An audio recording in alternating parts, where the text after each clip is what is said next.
want to get your assessment of the DNC. Obviously, Kamala Harris has not done a sit-down interview, has not communicated what she'd like to do should she get elected after this election. And yet there's been a huge halo around her. The media is portraying her as if they have all this information. How would you assess the DNC last week? Yeah, well, listen, we were very proud of the Republican National Convention. I think what people saw with our convention is that you actually saw a path forward for this country. You saw Donald Trump and people every single night of our election, or of our convention, excuse me, lay out how we are going to make life better for you. I didn't hear a single night of anybody talk at the DNC about that. You saw unity with our party from the RNC. You had a very positive feeling coming out of that. The DNC was a lot of Trump hating. It seems like they're attempting to run on hating Donald Trump, on platitudes, on vibes, and on emotion. That is not going to put food on the table for the people of this country. That is not going to bring down your gas prices. That is not going to get us out of wars around the world. Donald Trump had a plan. He put it in place in 2016 when he won that election. He has done this job before, and we demonstrated at our convention how he would do it again. You haven't heard a single thing from the Democrats on the other side, Maria. And so I think the American people are probably left feeling pretty hollow and empty after watching that DNC. Because, again, you know, you're not going to get your grocery prices lower, and you're not going to stop the fentanyl pouring over our southern border by electing people based on emotion and vibes. How important was the RFK Jr. support? Oh, I think it's huge. And I think the Democrats are very upset about that. And that's great. And I actually think he did a great thing when he came out and not just said, I'm endorsing Donald Trump, but here's why. Because the Democrats are a threat to our country. I could not associate with a party that has been in my family and is you know, integral to my family and who we are for my entire life. And I thought it was amazing to see him come out. I think you're going to see within the swing states where he has taken himself off the ballot, the percentage bump that I believe it will give Donald Trump, I think is going to be huge. And I think you'll see that in the next round of polling. Wow. All right. We'll be watching all of that. Lara, it's always a pleasure to talk with you. Thanks so much. Thank you. All right. Lara Trump joining us. President Biden came in, he doubled the price of gasoline to the consumer, and he increased the price of food 30 to 40% because of the doubling of the price of gasoline. And that's what caused the inflation. So as inflation went up, the Fed had no choice but raise the interest rates, which put the real estate market in a turmoil, and then put the banks in a turmoil. So it all started. President Biden made the poor people poorer because they buy gasoline every day. She doesn't have a clue. Look at the amount of retail stores that have closed, especially in the inner cities. If the manufacturers are charging you $1, you have to pay your payroll, you have to pay your rent, you have to pay your electricity, and the margin in supermarkets traditionally has been 2%. The shrinkage, which is the stuff that disappears. The problem is the shrinkage and this additional security has gone up to 6%. And that's the chairman and CEO of United Refining and Red Apple Group, the owner of Gristedes Supermarkets. John Catsimatidis with me on Friday on Mornings with Maria.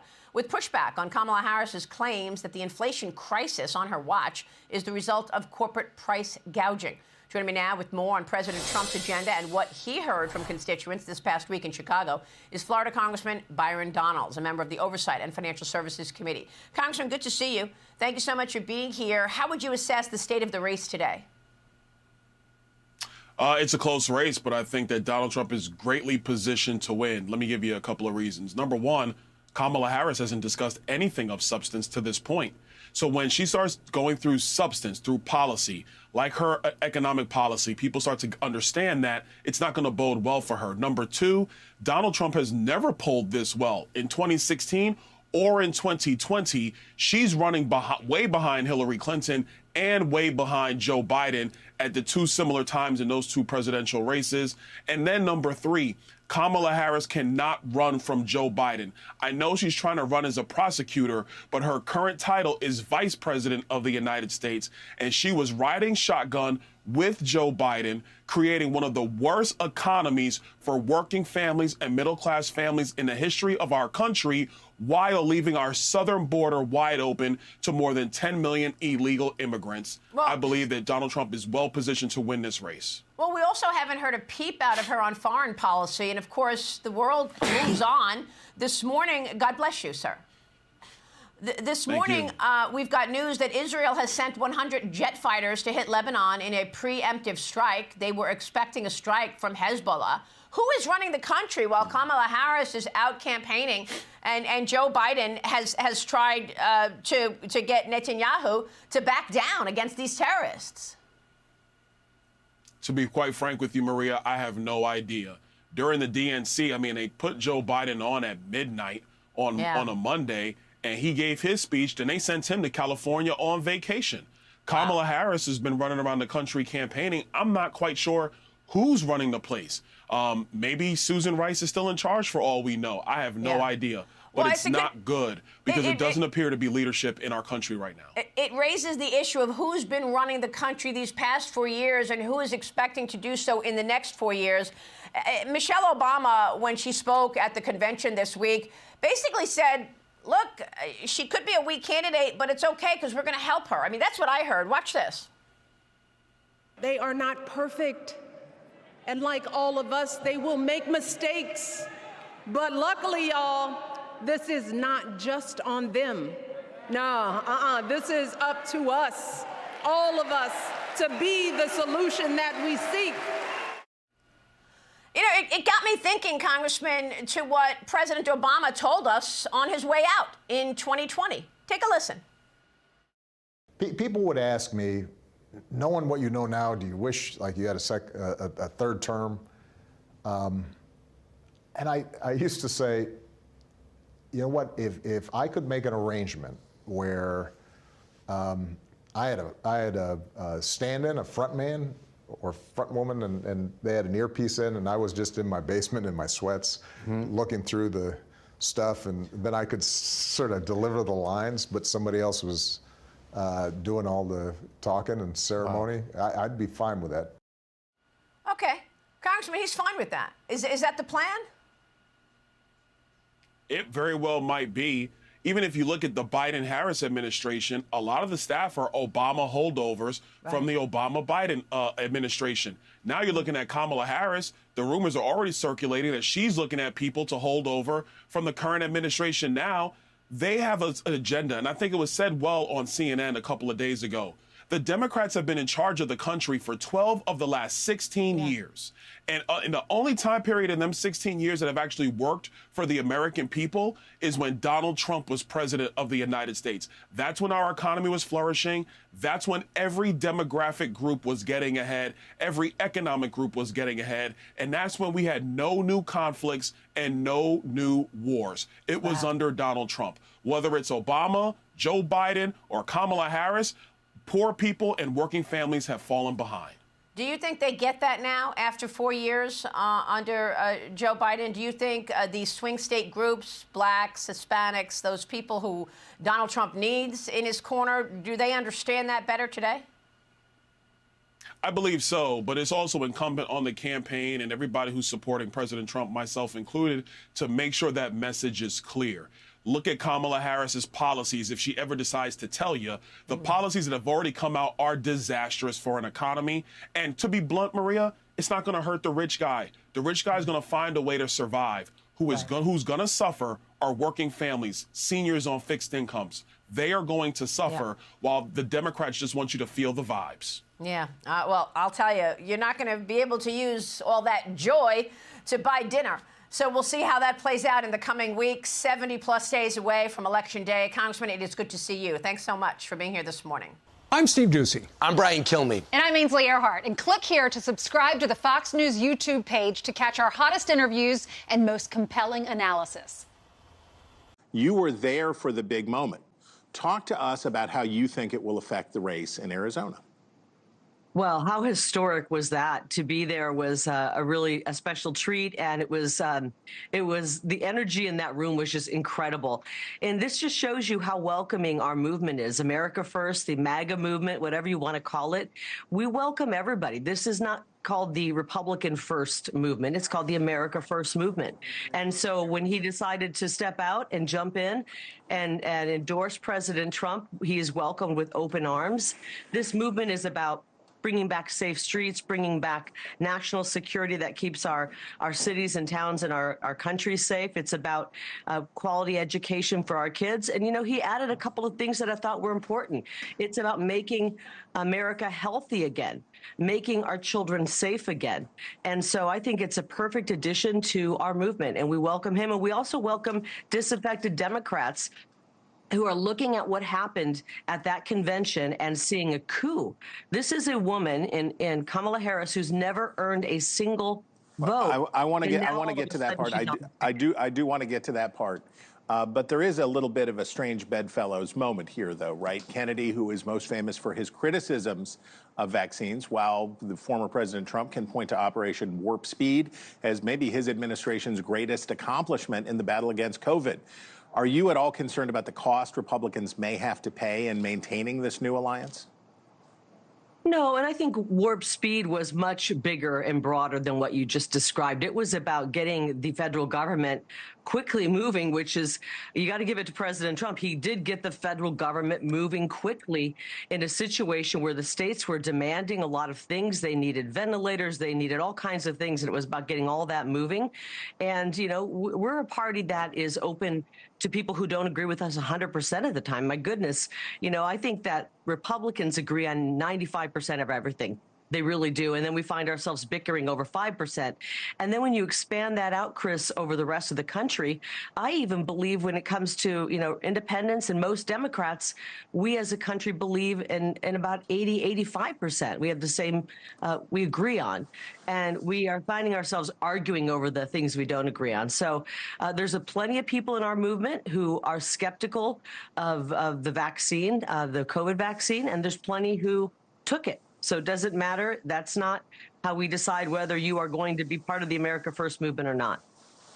Okay, well, one place where we know there's disagreement is on the question of abortion, and we know it's going to be on the ballot literally and figuratively in Arizona this fall. Yep. So after your state Supreme Court ruled this past week to allow an abortion referendum to go forward, so it's going to be there. The measure would allow abortions until viability, typically around 24 weeks. Democrats are optimistic that this will drive turnout for them, making your race that much tougher. The party line from Republicans is that abortion should be determined at the state level. Do you agree, or should there be federal legislation here? I agree. It should be at the state level. That's what happened when Roe v. Wade was brought down. It was sent back to the states. And as a U.S. Senator, I will not vote to, I will not cast a vote to ban abortion nationwide. This needs to be decided at the state level, and we're in the process of doing that. Many states have decided, many have not. Here in Arizona, we currently have you have access to abortion for 15 weeks, about 4 months into pregnancy. This new piece of legislation, this proposition, I should say, would allow for abortion right up until 9 months. And so we have a choice, and everybody in Arizona who votes will get one vote on that. And then that will be the law. But what I think we really need to do, and I believe the Republican Party is already the party who cares deeply about families, is we need to let women know they truly do have choices when it comes to their health care, by the way, because I know that's what Democrats like to say. We really want true health care choices, but we also want them to know there's help available if they do find themselves pregnant and it's unexpected pregnancy. We want them to know there's help available, whether that be financial help, whether that be help becoming a mother or getting mothering classes and parenting classes, or whether there's help when it comes to adoptive services. There's a lot of families out there who would love to adopt. They don't have the ability to conceive, and they would love to adopt. So I just want women to know there are lots of choices out there. The Democrats aren't really about choice. Unfortunately, they're only pushing one choice, and there are lots of choices out there. Thanks for watching.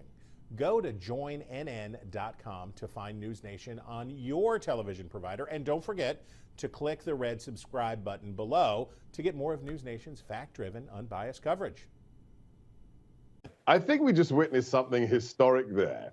So my wife and I were sitting there watching this, and you've got a Republican nominee who was a Republican president, who's the leader of the opposition, welcome on stage a member of Democrat royalty. And I've been to a lot of rallies, Joe. I have never seen fireworks like that. The searchlights, the fireworks, the song about a hero arriving.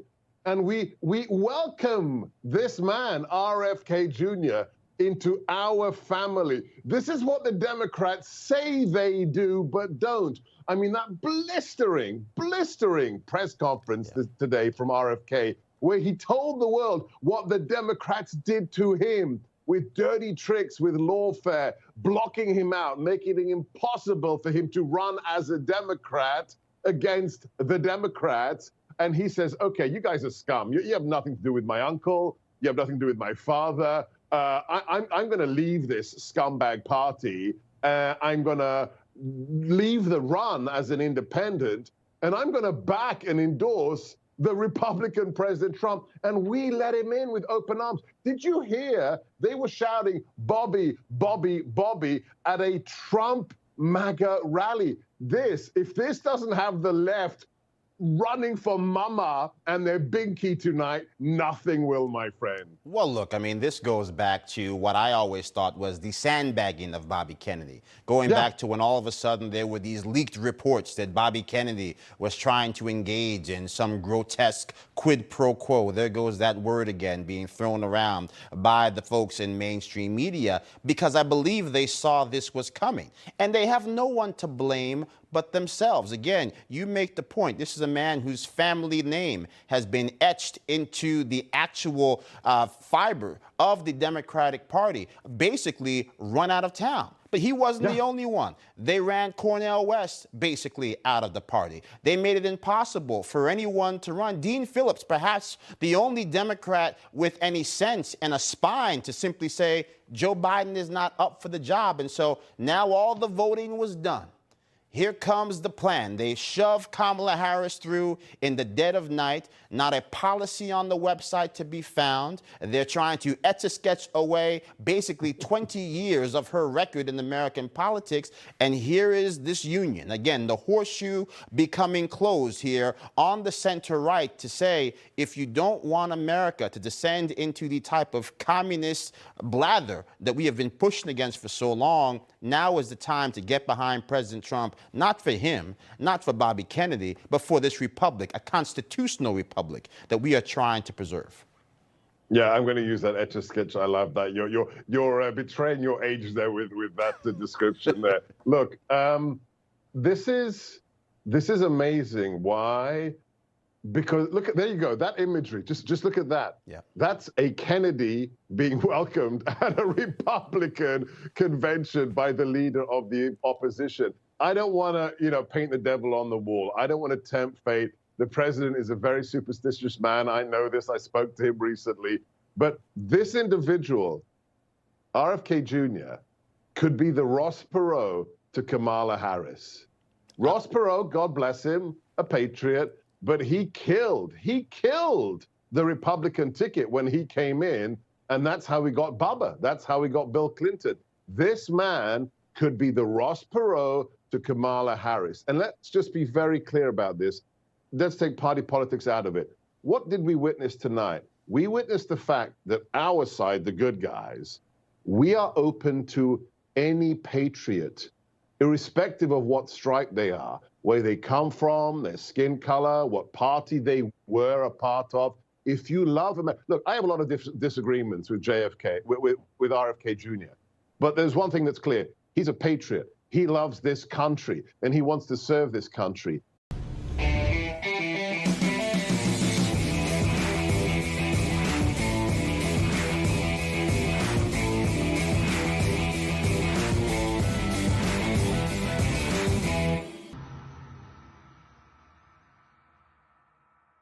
I don't only has Kamala Harris rolled out Soviet-style price control proposals, living up to the nickname that President Trump has now given her, here she is pledging to use government to steal Americans' intellectual property. Listen. I will snatch their patent so that we will take over. And yes, we can do that. Yes, we can do that. Yes, we can do that. It's the question is, do you have the will to do it? I have the will to do it. There she is, Congressman. She has the will to empower government to steal Americans' intellectual property. Doesn't this show how radical and anti-American this new radical Democrat Party has become? It is extremely radical. This is stuff that the Chinese do. Let me be very clear. One of the issues our companies in the United States have had is the intellectual property theft by the Chinese government. The Russian government has done this, and now Kamala Harris is endorsing this. It is un-American to take the intellectual property from any company or any American. And let's be perfectly honest, no matter how much money they're making, because we do believe in free market capitalism. You are allowed to make money based upon your ingenuity, your intellect, and your ability to put products to market. That is the fundamental structure of our economy. What Kamala Harris would lead us to are massive shortages in key products, whether it's food or anywhere else, a stagnant economy or worse, and a complete unraveling of the middle class. She said in her speech last night, she wants to build the middle class. I will assure you, as somebody who spent 17 years in the financial industry, her economic agenda is how you eviscerate what's left of the middle class after Joe Biden and Kamala Harris unleashed one of the worst inflations that has crippled working families and the same middle class that she purports to love. It's a disastrous policy by somebody who is dangerously radical. It is. Congressman, I only got about a minute left, but I got to ask you about this because I've got to give you kudos. As you remember, it took the Democrats, 3 weeks to put together the second impeachment against President Trump. It's taken Republicans 4 years to find that Joe Biden actually did commit impeachable offenses. And to my knowledge, you're the only Republican out there saying, hey, guys, we ought to be voting on this. How does it feel to be the lone voice out there saying this? Well, look, I've said it publicly, but I know a lot of my colleagues agree with me, so I'm not the only one. The reality is Joe Biden took anywhere from $27 to $30 million using his brother and his son to facilitate the payments while he was vice president and then after he left the White House. We've all known what's happened, except for the fact that big media covered up the stories. They didn't want to report on it. We have all the receipts. So for my colleagues in the House, there is still a time and an opportunity to hold Joe Biden accountable. We know the Democrats knifed him in the back and kicked him out of the nominating process, but he's still the president of the United States, and he still deserves to be held accountable. Amen to that. Congressman Byron Donalds, it's been far too long. Come back anytime, sir.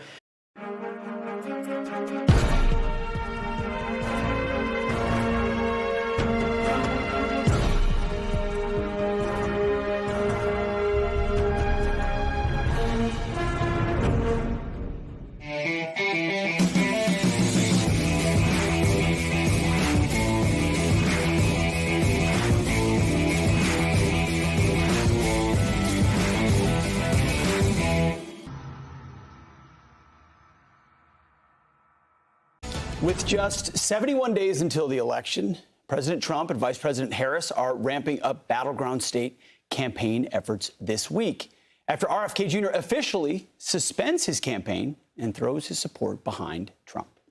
Trump 2024 senior official and Trump 2016 campaign manager Corey Lewandowski joins us now with the campaign strategy moving forward. Corey, welcome to the show. So how does this impact the race? How is the Trump campaign absorbing this new asset that they've acquired through RFK Jr. and his endorsement? Well, look, the endorsement was an amazing success. You know, I was there in Arizona when RFK came out to the stage. The crowd was overwhelmingly supportive. And look, when we're talking these battleground states and you look at the numbers that JFK was pulling in some of these battleground states, you know, that support now transitions to the Trump campaign puts us in a position to ensure success. Donald Trump last week hit 6 battleground states. This week he hits another 5 battleground states. And where is Kamala? Hiding in the basement. She's using the same strategy that Joe Biden used. We're more than happy to go out and give specific messages to specific communities, which is what Donald Trump did last week, culminating with a big rally in Arizona. We'll do the same thing this week. Corey, help me understand, if you would, the ballot strategy. RFK is pretty open about, I'm going to leave my name on the ballot in some states, take my name off the ballot in other states. He has been openly saying, if my name's off the ballot, I want you to move to Trump. So help me understand why in some states leave your name on the ballot. You know, Will, some of these states, it's really not going to make a difference. I don't think, to be fair, that we're going to be competitive in the state of California. And so if RFK wants to stay on the ballot there, it's perfectly fine. Look, RFK probably, if it was a fair system, would have won the Democratic nomination, but they kept him out of this. And he feels very hurt by that, and rightfully so. So every vote that he's going to take in those other states is going to come from Kamala Harris. We know that. It was a rigged system from the beginning. Not only would he have beaten Joe Biden if he had a fair shake, but then they went out and they coronated Kamala Harris to just give her this nomination without ever going through the process. So I think he's very angry. I think he's very hurt about the process. And he's going to show that his voters want an alternative to Kamala, even in these states that we don't think Donald Trump is probably going to be successful in, like the liberal state of California. You know, Corey, as you know, I mean, Kamala Harris didn't win a single primary, yet here she is the nominee. She's enjoyed fawning press, has taken no questions, has done no interviews, and that's become effectively her strategy. Run on the warm glow, extend the honeymoon as long as possible. It's on Donald Trump to burst that bubble. What's the campaign strategy to pull her out? How do you draw her out? How do you create an environment where she feels like she has to answer questions, has to do more than one debate? How do you approach that? Well, Pete, as you know, the media has given her a pass. Absolutely. She's got no policy positions on her website. No one's asking her questions about it. You look at her speech that she gave at the convention on Thursday. She mentioned Donald Trump 15 times. She mentioned the biggest issue in the country, which is inflation, 1 time. You know, she has no policy issues, and the media has given her a pass. Donald Trump, whether he was at the border this week or anywhere else that he has been, is taking questions from the media, and the media has done a disservice to the American people. Yes, we're going to have at least one debate. We should have more debates. But Kamala Harris and Tim Walz want to hide from the media. They don't want to answer questions because they're the most radical duo that the American people has ever faced for a presidential campaign. You know, Corey, it's so interesting, this RFK Jr. Endorsement, because I think it's monumental because of who he is and how different so many of his views are from traditional Republicans. And what it says to me is that there are some really existential, massive issues, beginning with the corruption and rigged system that we have, that are overriding all these other different policy issues. And so while I agree you should try to smoke out Kamala, in some ways, the fact that she's able to just stay in her little hole there and not say anything and still think she can run this race kind of explains what's so rotten about the system. And in some ways, maybe is an asset in that you guys are able to run against the system versus Kamala. Well, Rachel, look, when you had Bobby on yesterday on your show, and he talked about how rigged the system actually is, not just the food industry, but the overall process. Yeah. And so, look, he's now going to have the opportunity to be on the road telling the American people exactly what he's witnessed firsthand, what he's seen firsthand, and he brings a completely different demographic. There's a whole group of people out there who are so fearful of the government because they indoctrinated us and forced people to get these shots. They didn't know what they were. Bobby's been out talking about that. Mm-hmm. And that is a group of people that now is going to continue to come to the Trump campaign, who maybe there was a reservation before, but Bobby's been such a strong advocate for making sure that you get to make your own choices and your family can, and not be forced by the government to do things. Now that he's with the Trump campaign, that's going to be a special opportunity for more people to come join us in our path to victory. Really quickly, Corey, we've got to go, but is it fair to assume, and you can obviously correct me if the assumption is wrong, that it was important to RFK to have a role in a potential Trump administration, and he will have a role in a Trump administration? You know, Will, there's been no promise, but clearly what President Trump said in Arizona was he's going to stand up a commission to look at attempted assassination attempts that Bobby will be part of and also release all of the JFK assassination documents. That's very important. There's been no promise of anything because if you don't win, it doesn't matter. But with Bobby and our team, we believe success is going to be there, and that's only going to benefit all of the American people. Will he be campaigning with Trump throughout the next couple months? Yeah, we've got 71 days ahead. Bobby's going to be on the campaign trail. We're going to roll out some more endorsements coming this week. You're going to see it. And then we're going to be honored to have him on the trail and a huge surrogate operation in addition to Senator Vance out there and President Trump. President Trump's in 5 more battleground states this week. And so there's no surprises where we're going to be. We know what the states are, and we're going to bring our message directly to the American people. Well, speaking of surrogate operations, Corey, we reached out to the Harris campaign for an interview, but shockingly, we have not heard back yet. We appreciate you answering our request. I'm shocked. Corey Shocked, Lewandowski. Pete. Yep. Thank you, Shocking. Thank you. Thanks, Corey. Thank you. I'm Steve Doocy. I'm Brian Kilmeade. And I'm Ainsley Earhart. And click here to subscribe to the Fox News YouTube page to catch our hottest interviews and most compelling analysis.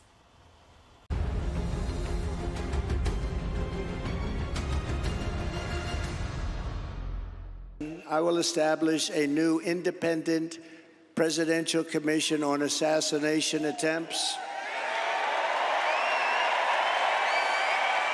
And they will be tasked with releasing all of the remaining documents pertaining to the assassination of President John F. Kennedy. And they will also conduct a rigorous review of the attack last month. Donald Trump vowing full transparency on the JFK assassination if reelected, and to take the lead in investigating the attempt on his own life. Meanwhile, at least 5 Secret Service agents were pulled from the field and placed on administrative duties, one of them from Trump's personal protective team, following that fateful day in Pennsylvania.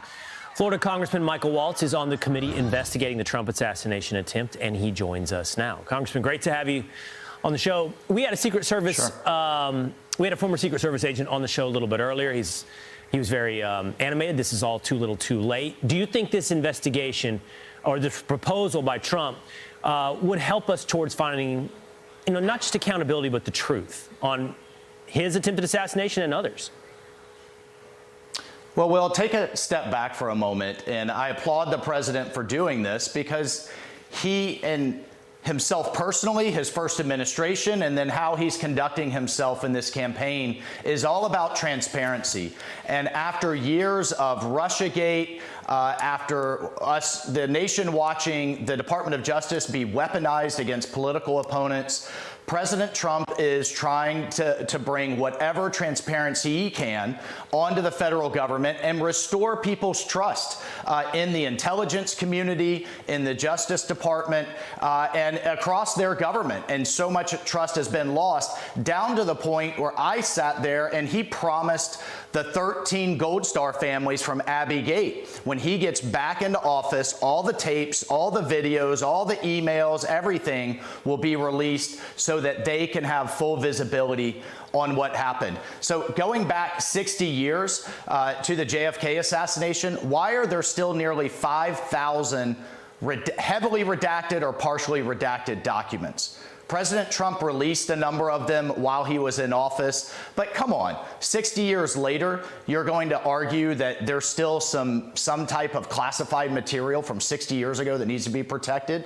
So I think it's all about transparency. I applaud it. Yeah, I want more transparency too. I also want everything from 9/11 declassified. I want the Epstein stuff declassified. I want it all declassified. I think people have lost trust in our institutions. One of the things that also troubles me is whenever we have situations like this, by the way, this is a huge issue. I mean, the president was almost shot in the head. A Republican voter was killed, and 2 were very seriously injured, almost died as well. So we know there's this kid, and he has encrypted accounts. Why don't we know more about him? And would you explain exactly what he means by encrypted accounts? Well, the task force received an FBI briefing this week. They are having some progress in getting into these encrypted accounts.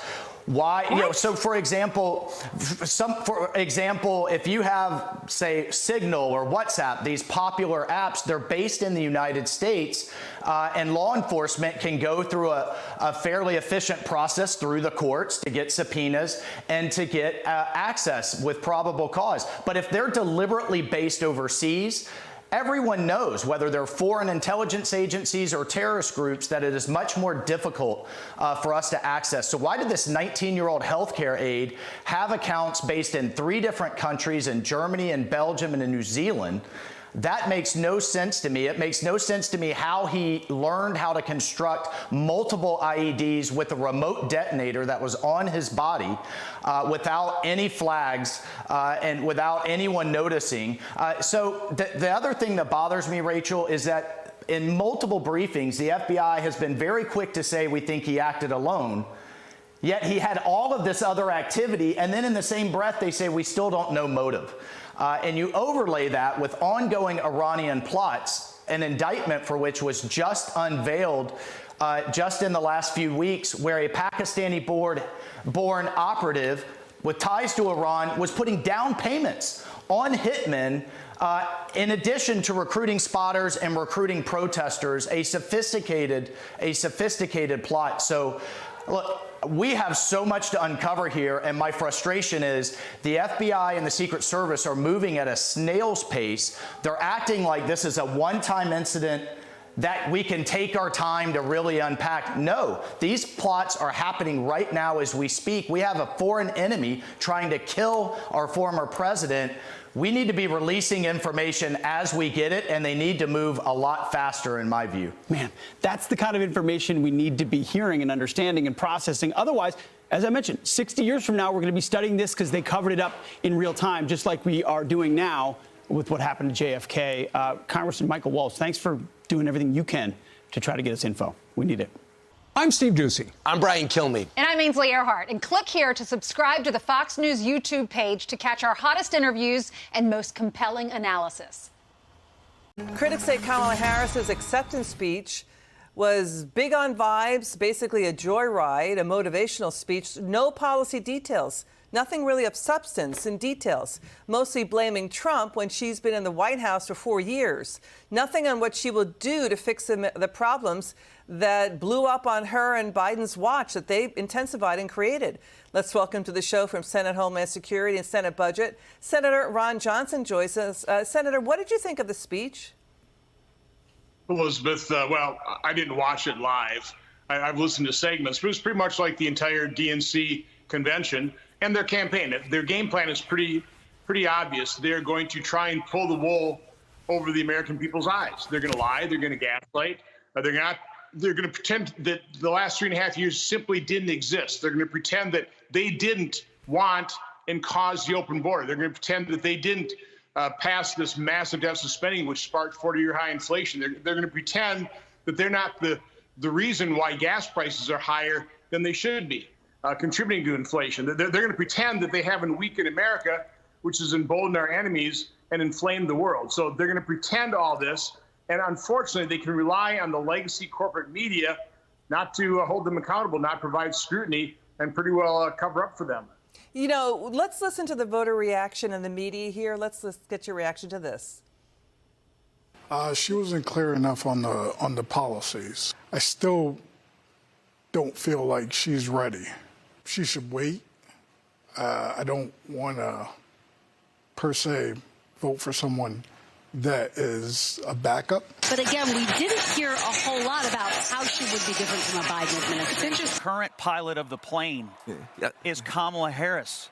Donald Trump is not the pilot of the plane. He's right here. They want you to vote for a ticket based on absolutely no concrete idea about what they would do once they get in office. Voters don't feel like they fully understand her. For all of the talk and anticipation here and elsewhere that there may be a special guest, I am told by Democrats that Kamala Harris was their guest. Yeah, they thought it was going to be Beyonce. I'm sorry, would Abraham Lincoln and George Washington be talking about Hollywood celebrities? Should it be any surprise Voters don't understand her. Since 0 Democrat primary voters voted for her, there's been no debate with her, no media interviews. Now she's saying she may drop that media interview that she promised to do at the end of the month. I mean, CNN's Scott Jennings said, quote, "You can't leave the same people in charge who've run the country into the ditch." No, it's basically asking the arsonist to put out the fire. And that's what Democrats expect Americans to do. Let's elect the exact same people who caused these problems.